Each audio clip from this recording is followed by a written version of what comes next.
Welcome to Suman TV. నేను మీ సీమ. మనతో పాటు అయితే ఈరోజు స్పెషల్ గెస్ట్ లవ్లీ జోష్న.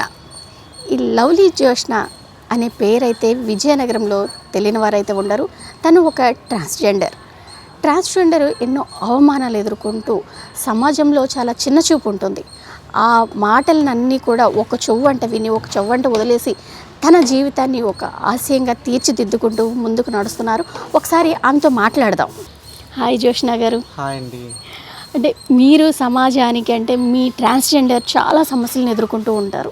అంటే చాలామందికి కూడా అంటే మీ ముందు మంచిగా మాట్లాడినా మీరు ఒకసారి కనిపించేసరికి చాలా వెకిలిగా మాట్లాడుతూ ఉంటారు, చాలా వెకిలి చేష్టలు చేస్తూ ఉంటారు, చాలా మాటలు కూడా మీరు వింటూ ఉంటారు, బహుశా చాలా వింటూ ఉంటారు. అయితే మీరు ఆ మాటలన్నీ కూడా మీరు పట్టించుకోకుండా మీరు ఈవెంట్స్ చేస్తూ ఉంటారు.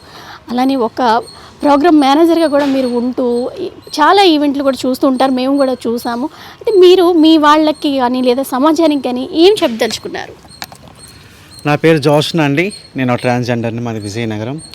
చాలామంది వీళ్ళకి ట్రాన్స్జెండర్స్ని చాలా చులకనగా చూస్తారు. ఎందుకంటే ఫ్యామిలీ ప్రేమకు దూరం అయిపోయి కుటుంబానికి దూరంగా ఉండి ఎక్కడో మేము బ్రతుకుతున్నామండి. మా పట్ల చాలామందికి చిన్న చూపు. మేము రోడ్డు మీద నడిచి వెళ్తుంటే చాలా గలీజ్గా కామెంట్లు చేస్తున్నారు. దయచేసి ఇటువంటి కామెంట్స్ చేయకండి. మేము మనుషులమే. మీరు మీ తల్లిదండ్రులకి ఎలా పుట్టారో మేము కూడా మా తల్లిదండ్రులకు అలానే పుట్టామండి. కాబట్టి మమ్మల్ని గౌరవించండి. మీరు అంటే ప్రోగ్రామ్స్కి వెళ్తూ ఉంటారు కదా, అంటే ఎలా ఉంటుంది అంటే ప్రోగ్రామ్ మామూలుగా ఇప్పుడు చాలామంది ఆర్కెస్ట్రా టీమ్ ఇలా ఉంటుంది కదా, వాళ్ళందరినీ కూడా బుక్ చేసుకుంటారు మ్యారేజెస్కి సాంగ్స్ పాడడానికి. ఇలా మిమ్మల్ని కూడా అలాగే పిలుస్తూ ఉంటారా? చాలామంది కూడా జోష్నను చాలా బాగా పాటలు పాడుతున్నావు అంటారు. ప్రోగ్రామ్స్ ఉంది, పలానా రోజు నాడు ఈవెంట్ ఉంది, ఇదిగో నీకు ఒక 200 అడ్వాన్స్ ఇస్తున్నాను వచ్చి అని చెప్తారు. తీరా నేను ప్రోగ్రాంకి వెళ్ళేసరికి నా ప్లేస్లో ఒక అమ్మాయిని పెట్టి వాళ్ళు ప్రోగ్రాం చేస్తారు. ఎందుకని నేను అడిగితే, నీలాంటి ఒక ట్రాన్స్జెండర్ చేత మా పెళ్ళిలో పాటలు పాడిస్తే చుట్టాలందరి ముందు మా పరువులు పోతాయమ్మా, అందుకే దయచేసి ఏమనుకోక వెళ్ళిపో అని చెప్పేసి స్టేజ్ దగ్గరికి వెళ్ళి నన్ను పంపించేసే రోజులు చాలా ఉన్నాయి మేడం.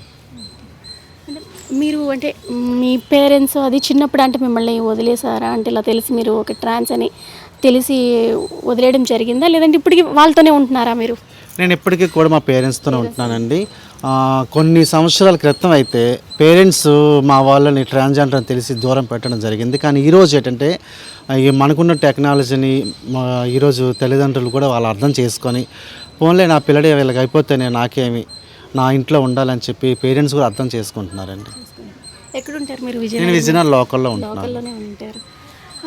ఇంకా అంటే కొన్ని అంటే ఏదైనా షాప్ ఓపెనింగ్కి వెళ్తున్నప్పుడు మీరందరూ కూడా ఒక కమ్యూనిటీగా వెళ్తూ ఉంటారు కదా, అసలు ఎందుకు అలా డిమాండ్ చేస్తారు అక్కడ? అంటే మేము కూడా చాలా మటు చూసాం. అంటే వాళ్ళు ఇంత ఫిగర్ అని చెప్తారు, మాకు అది వద్దు, మాకు ఇంత కావాలని చెప్పి మీరు అక్కడ కూర్చొని అక్కడ డిమాండ్ చేస్తున్నారు. నిజంగా అలా ఎందుకు చేయవలసి వస్తుంది అలా డిమాండ్? మీరు మంచి ప్రశ్న అడిగారు. సమాజంలో మంచి చెడులు అనేవి రెండు ఉన్నాయి మేడం. అలాగే మనుషుల్లో మంచివారు ఉన్నారు, చెడ్డవారు ఉన్నారు. మా కమ్యూనిటీలో కూడా మంచివారు ఉన్నారు, చెడ్డవారు ఉన్నారు. అందరూ డిమాండ్ చేస్తారు అనుకోకూడదు. కొంతమంది డిమాండ్ చేస్తారు, కొంతమంది వాళ్ళకి ఎంత ఇస్తే అది తీసుకుని వాళ్ళు దీవించి వస్తారు మేడం. అందరూ ఒకేలా ఉంటారు కదా మేడం. అంటే ఇక్కడ మొత్తం మీ కమ్యూనిటీ ఎన్ని ఉంటాయి విజయనగరంలో? ఈ కమ్యూనిటీస్ వచ్చేసరికి విజయనగరంలో అయితే ఒక కమ్యూనిటీ వాళ్ళే ఉన్నారు. విజయనగరంలో కొండబాబు గారు, మేనమ్మ గారు, శ్రవంతి గారు ఉన్నారు. మా గురువు వచ్చి యలమంచిలిలో శ్రావణి నాయక్, అక్కడ మా గురువు ఉంటారు. అంటే ఎలా ఉంటుందండి అంటే మీ అంటే ఇప్పుడు మీరు అందరూ ఒక ఫ్యామిలీ, మీ ట్రాన్స్జెండర్స్ అందరూ ఒక ఫ్యామిలీ ఉండి అత్త, అమ్మ, వదిన ఇలా పిలుచుకుంటూ ఉంటారు కదా, ఎందుకలా? అదొక ఆనందం. ఒక ఫ్యామిలీ మెంబర్స్ లాగా. గురువు అంటే అత్తతో సమానం. అమ్మ ఉంటుంది, నాని గురువు ఉంటారు, దాది గురువు ఉంటారు, అందరూ ఉంటారు.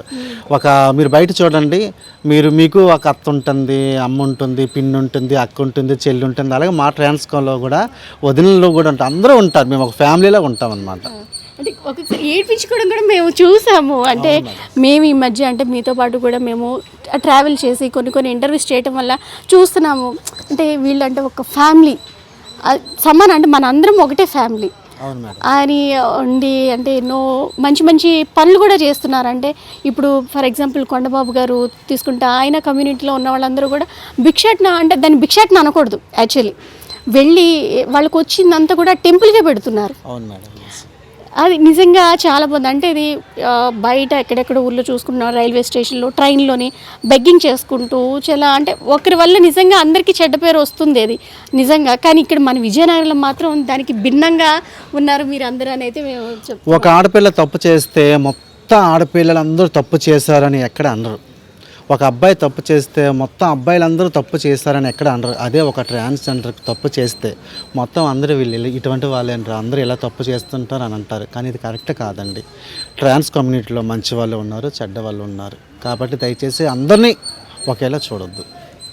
మీరు అంటే మీ ట్రాన్స్జెండర్స్ని ఉద్దేశించి కావచ్చు, మీరు ఎవరికైనా ఏమైనా చెప్పదలుచుకున్నారా? నేను ఈ సమాజానికి ఒక విషయం చెప్పాలనుకుంటున్నానండి. అదేంటంటే మా పుట్టుక మాలో లేదు. మేము పుట్టిన దాని గురించి మేము ఎప్పుడూ బాధపడలేదు. మేము బాధపడిన సందర్భాలు ఏవైనా ఉన్నాయంటే మేము రోడ్డు మీద నడుచుకుంటూ వెళ్ళిపోతుంటే మీరు చూడండి చాలా దారుణంగా కామెంట్ చేస్తారు. ఆ కామెంట్స్కి మేము చాలా బాధపడ్డాం. కాబట్టి దయచేసి మేము కూడా మీ ఇంట్లో ఒక సహోదరులా మీరు భావించి మాకు కూడా ఒక గౌరవాన్ని ఇస్తారని మనస్ఫూర్తిగా మిమ్మల్ని అందరినీ నేను కోరుకుంటున్నాను. జ్యోష్న గారు, మీరు ఏం చదువుకున్నారు అసలు? ఇప్పుడు వచ్చి నేను ఇందా నుంచి మాట్లాడుతున్నాను కానీ మీరు ఏం చదువుకున్నారు అది నేను అడగలే. నేను డిగ్రీ చదువుకున్నాను మేడం. డిగ్రీ చదువుకున్నారు. జాబ్కి ఏమైనా ట్రై చేశారా? చాలా ట్రై చేశాను. బయట ఏవైనా జాబ్స్ ఉంటే చేసుకుందామని, ప్రైవేట్గా అయినా ఎక్కడైనా సరే. నేను నడుచుకుంటూ వెళ్తుంటే నన్ను చూసి చాలామంది కూడా వాళ్ళ జాబ్స్లో నన్ను పెట్టుకునేవారు కాదు. వీడేంటారు బాబు, వీడు ఎలా ఉన్నాడు, వీడిని పెట్టుకుంటే మన షాప్లో మనకి చాలా ఇబ్బంది పడిపోతాయి, ఇటువంటి వాళ్ళు మనకు వద్దని చెప్పి నన్ను పంపించారు. మరి చాలా చోట్ల నేను జాబ్స్ కోసం ట్రై చేశాను. అయితే ఇప్పుడు అంటే మీ ట్రాన్స్జెండర్స్లో చాలామంది కూడా బెగ్గింగ్ చేసుకుంటూ ఉంటారు. అంటే బెగ్గింగ్ అంటే జాబ్స్ రాకనే బెగ్గింగ్ వృత్తి అనేది చేస్తారా? మీరు ఒక మాట అన్నారు, బెగ్గింగ్ అనేది వృత్తి కాదు, అడుక్కోవడం అనేది మా ట్రాన్స్ వృత్తి కాదు. మేము బ్రతకాలి కాబట్టి మా ఆత్మాభిమానాన్ని, మా మనస్సాక్షిని చంపుకొని మేము ఒకరి దగ్గరికి వెళ్ళి చేయి చాపుతున్నామే తప్ప అడుక్కోవడం అనేది మా వృత్తి కాదండి. ఆ రోజు మేము వెళ్ళి చేయి చాపుకోకపోతే ఆ రోజు మా ఇంట్లో పొయ్యి వెలగదు, ఒక ముద్ద మేము తినలేము. మరి మేము ఎలా బ్రతకాలండి? కష్టపడటానికి ఎవరు పని ఇవ్వరు. అంతవరకు నేనే ఈవెంట్ మేనేజర్ని, ఒక సింగర్ని. నేను కష్టపడి బ్రతుకుతానండి. మీ ఈవెంట్లో, మ్యారేజ్లో కానీ, మెచ్యూర్ ఫంక్షన్లో కానీ, బర్త్డే పార్టీలో కానీ నాకు ఒక 500-1000 రూపాయలు ఇవ్వండి, నేను వచ్చి మీకు ప్రోగ్రామ్ చేస్తాను. నేను కష్టపడి బ్రతుకుతానండి, సమాజాన్ని గౌరవంగా ఉండాలనుకుంటున్నాను అంటే నాకే ఎవరు ప్రోగ్రాలు ఇవ్వట్లేదు. కేవలం నేను ఒక ట్రాన్స్జెండర్ అని తెలిసి కేవలం వీడిని పెట్టుకోకూడదని చెప్పి నాకు అవకాశాలు లేకుండా చేస్తున్నారు. మరి నేను ఎలా బ్రతకాలి? గవర్నమెంట్ నుంచి ఎటువంటి ఉపాధి లేదు, నేను ఎలా బ్రతకాలి? ఉండటానికి ఇల్లు లేదు, తినడానికి రేషన్ కార్డులు లేవు, నేను ఎలా బ్రతకాలి చెప్పండి? మరి మేమేం చేయాలి? అడుక్కోక ఇంకేం చెప్తాం చెప్పండి. భిక్షాటన అనేది మా వృత్తి కాదు, కానీ మేము బ్రతకాలి కాబట్టి మేము అడుక్కుంటున్నాం తప్పించి ఇంకా మేమైతే మా వృత్తి కాదండి అది. అయితే జ్యోష్న గారు, మీ రీల్స్ కూడా నేను చూస్తున్నాను. అంటే అందులో కొంచెం చాలా హాట్గా చేస్తూ ఉంటారు రీల్స్. అసలు ఏం మెసేజ్ అంటే ఇద్దాం అనుకుంటున్నారు సమాజానికి? అంటే ఇప్పుడు రీల్స్ చేస్తూ ఉంటారు, మీలో ట్రాన్స్జెండర్స్ చేస్తారు, ప్రతి ఒక్కరు కూడా ఇప్పుడు రీల్స్ అనేది కామన్ అయిపోయింది. కానీ మీ రీల్స్ ఎస్పెషల్లీ చాలా హాట్గా ఉంటాయి. మరి ఏం చెప్తారు మీరు దానికి? మీ సమాధానం. ఒక అమ్మాయి కూడా, ఇది మీరు ఇన్స్టాగ్రామ్ మీరు ఓపెన్ చేసి చూడండి, ఒక అమ్మాయి చాలా దారుణంగా, అంటే మరి చెప్పొచ్చో చెప్పకూడదో తెలియదు కానీ చాలా చండాలంగా ఎక్స్పోజ్ చేస్తూ వీడియోలు చేస్తారండి అమ్మాయిలు. మరి అటువంటప్పుడు మా ట్రాన్స్ అలా చేస్తారంటే చెయ్యరు, నేను చెప్పట్లేదు, ఎక్కడో ఎవరో ఏదో చేస్తారు, నేను కాదనట్లేదు. కానీ అందరూ అలా చేయరండి, కొంతమంది మాత్రం అలా చేస్తారు. అదే మీకు మ్యారేజ్ చేసుకునే ఉద్దేశం ఏమైనా ఉందా? ఇటువంటి ఆలోచన అంటే మ్యారేజ్ కానీ లవర్ కానీ?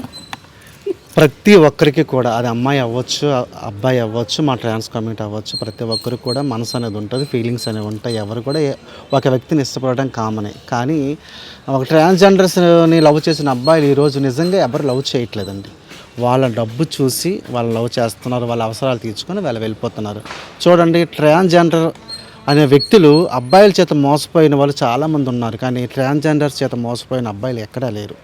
అబ్బాయిల కోసం ట్రాన్స్జెండర్స్ ఉరిపోసుకొని చనిపోయిన ట్రాన్స్జెండర్స్ చాలామంది ఉన్నారు. అబ్బాయిల చేత చంపబడిన, నరకబడినటువంటి ట్రాన్స్జెండర్స్ చాలామంది ఉన్నారు. ఒక ట్రాన్స్జెండర్ ప్రేమించిందంటే వాడే సర్వస్వం అనుకుని నమ్ముతుంది. కానీ ఈ రోజుల్లో అబ్బాయిలు అయితే మాత్రం ట్రూగా లేరు మేడం. తెలుసుండి ఎందుకు చాలామంది అంటే ఎమోషనల్గా కనెక్ట్ అయిపోయి వాళ్ళ కోసం చచ్చిపోవడానికి కూడా సిద్ధమవుతుంది. అంటే మీకు తెలుసు కదా, ఇప్పుడు ఎవరైనా వస్తున్నారు అని అంటే మన నుంచి ఏదో ఆశించి, లేదా మనం వాడుకొని మన అమౌంట్ కోసమో లేదంటే దేనికోసం వస్తున్నారు. తెలిసి కూడా ఎందుకు అంత వాళ్ళకి అంత ఎఫెక్షన్? తెలిసి అంటే వాళ్ళ కుటుంబ ప్రేమకి వాళ్ళ ఇంట్లో ఉన్నటువంటి ఫ్యామిలీ వాళ్ళందరికీ దూరంగా ఉంటున్నారు. ప్రేమ అనేది ఏంటో వాళ్ళకి తెలియకుండా మేము బ్రతుకుతున్నాం బయట. ఒక అబ్బాయి ఏమనుకొని వస్తాడు, నువ్వంటే నాకు చాలా ఇష్టం, నీ లైఫ్ లాంగ్ నీతో ఉంటాను, నేను బాగా చూసుకుంటానని చెప్తాడు. వాడు నిజంగానే అంటున్నాడు అనుకొని చెప్పి వాడికి మేము ఏం చేస్తాము, వాడు లవ్లో పడిపోతాం. వాడికి మేము అడుక్కొని తెచ్చిందంతా వాడి చేతిలో పెడతాం. వాడు బాగానే ఉంటాడు కొన్ని రోజులు, వాడి అవసరాలు తీర్చుకొని ఆ తర్వాత వెళ్ళిపోతాడు. అది మేము తట్టుకోలేక, ఎందుకంటే ట్రాన్స్జెండర్స్ మనస్తత్వాలు ఎలా ఉంటాయి అంటే చాలా సెన్సిటివ్గా ఉంటారు. వాళ్ళు మనసిచ్చారంటే వాళ్ళ కోసం ప్రాణం పెట్టేస్తారు. అటువంటి వ్యక్తి మోసం చేసి వెళ్ళిపోయాడంటే భరించలేక చాలామంది సూసైడ్ చేసుకున్నారు. కొంతమంది ట్రాన్స్జెండర్స్ని అయితే వాళ్ళ లవర్స్, వాళ్ళు ప్రేమించుకున్న అబ్బాయిలే ఈ మధ్యన అనకాపల్లిలో చూశారు. దీపు అనే ఒక అమ్మాయిని ప్రేమించినటువంటి అబ్బాయి ముక్కలుగా నరికేసి ఒక్కొక్క పార్ట్ ఒక్కొక్క ఏరియాలో పెట్టడం జరిగింది. చూసారు ఎంత దారుణంగా ఉందో. ఈ రోజుల్లో నిజమైన ప్రేమ ఎక్కడ ఉందండి? మీలో కూడా అంటే చాలామంది మంచి టాలెంట్ ఉన్న వాళ్ళు ఉన్నారు. అంటే డ్యాన్స్ వేస్తారు, సాంగ్స్ పాడతారు.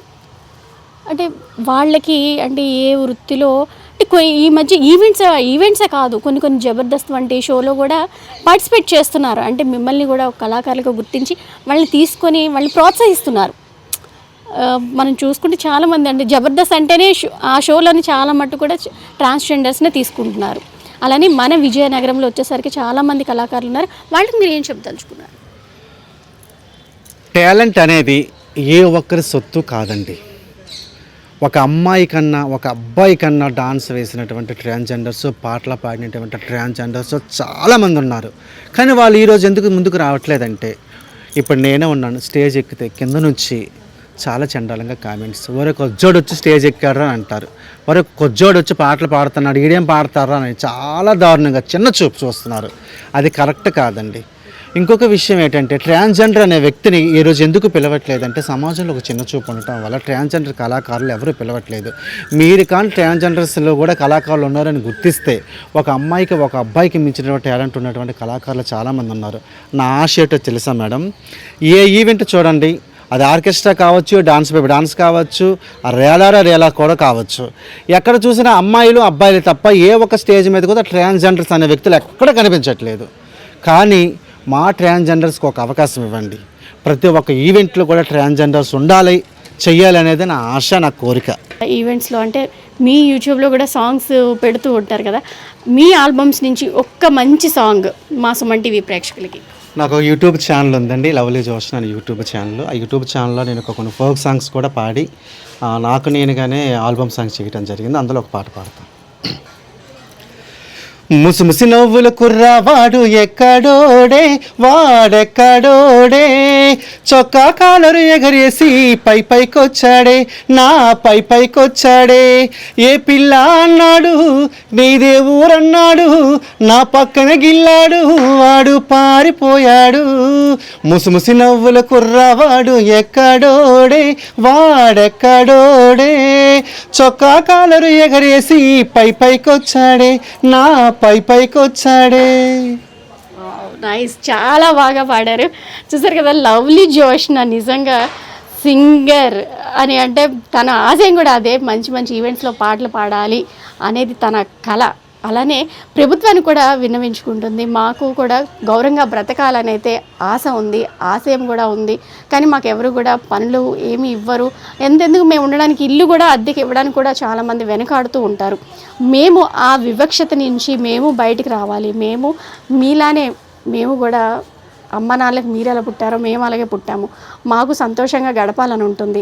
ఎందరో చేదరింపులు, చిత్కారమైన మాటలతో మేము చాలా విసిగిపోయాము. మాకు కూడా ప్రభుత్వం ఏదైనా ఆదుకొని గౌరవంగా బ్రతికేలాగా మాకు ఏదైనా చూపించండి దారి అని అయితే లవ్లీ జోష్ని అయితే కోరుకుంటుంది. మనం కూడా ఈ సుమన్ టీవీ నుంచి ఒక చిన్న ప్రయత్నం, అంటే ఇటువంటి ట్రాన్స్జెండర్స్ని గౌరవంగా, అంటే ఎవరో ఒకరు చేసిన తప్పుకి మొత్తం అందరినీ చెడ్డగా చూపించడమో లేదా అనుకోవడమో తప్పు. అంటే మంచి వాళ్ళు, వీళ్ళు కూడా చాలా మంచి వాళ్ళు ఉంటారు, నమ్మితే ప్రాణం ఇచ్చేవాళ్ళు ఉంటారు అని కూడా జోష్న చెప్తున్నారు. మనం కూడా ఆశిద్దాం, మనం సుమన్ టీవీ తరపున మనం చేసే ప్రయత్నం వీళ్ళకు కూడా మంచి జరగాలని. సీమ, సుమన్ టీవీ, విజయనగరం.